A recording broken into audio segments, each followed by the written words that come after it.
چاند بیل ہے وہ بھی یہاں پر موجود ہیں. 2 چاند بیل آپ کو اس وقت اسکرین پہ دکھائی دے رہے ہیں. یہ ہم تھوڑا سا آگے جائیں گے اور کوشش کریں گے.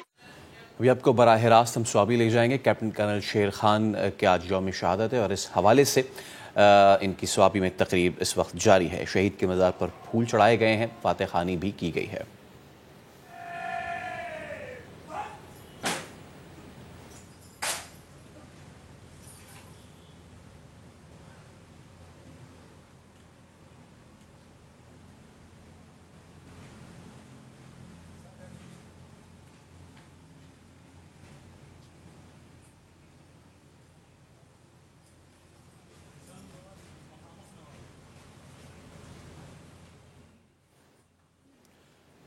فخر سوابی, فخر پاکستان, کیپٹن کرنل شیر خان. دلیری, فرض, شجاعت کا استعارہ.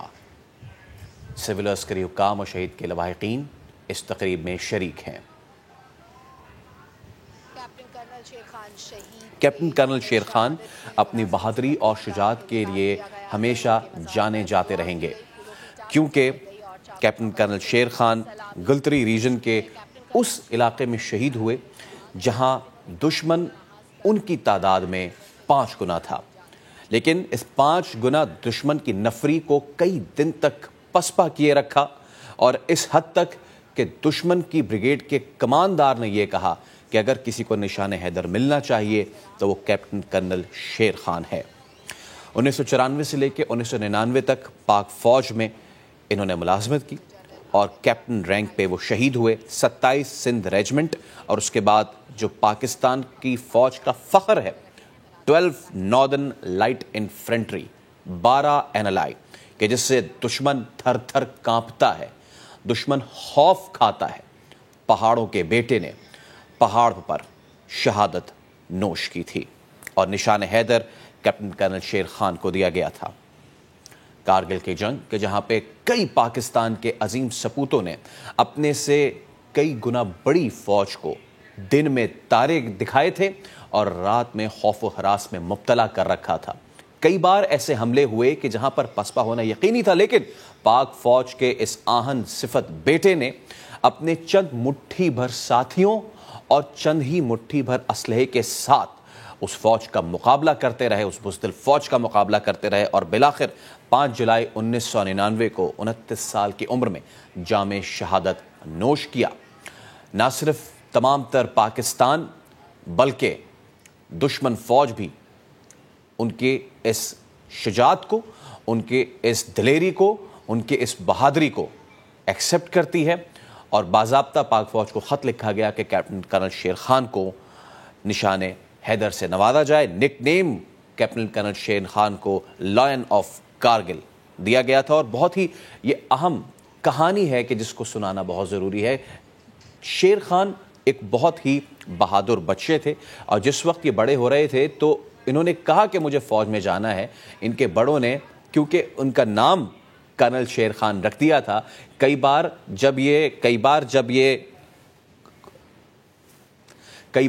جب ان کو ان کے سینئر کال کیا کرتے تھے تو اس مغالطے میں مبتلا ہو جایا کرتے تھے کہ وہ کسی کرنل رینک سے بات کر رہے ہیں, لیکن کیپٹن رینک تک گئے, کیپٹن کرنل شیر خان. اب ہم آگے بڑھتے ہیں اور ہم جیسے کہ بات کر رہے تھے اس سے پہلے کہ ملک بھر میں عید قربان جو ہے وہ قریب قریب ہے, ایسے میں مویشی منڈی جو ہے ان کی صورتحال کیا ہے. فیصل آباد سے سب سے پہلے رضا صندوق سے ہم بات کرتے ہیں. رضا بتائیے گا یہاں پر کیا صورتحال ہے اور کیا سچویشن ہے. ملتان میں بھی ہم اپنے نمائندے سے بات کریں گے, سب سے پہلے فیصل آباد کا رخ کرتے ہیں. جی رضا. جی بالکل, چونکہ بقرہ عید کی آمد ہے اور ہمیں اس وقت تو ہر گلی محلے میں چند دن کے مہمان, بکرے, بچڑے اور اس طرح کے بڑے خوبصورت جانور نظر آ رہے ہیں اور سب سے زیادہ رونق میلہ جو ہے وہ مویشی منڈیوں میں لگا ہوا ہے. میں فیصل آباد کی نیاموانہ مویشی منڈی میں موجود ہوں اور یہ 46 ایکڑ رقبے کی فیصل آباد کی ایک بڑی مویشی منڈی ہے جہاں پر 10 لاکھ کے قریب جانور جو ہیں وہ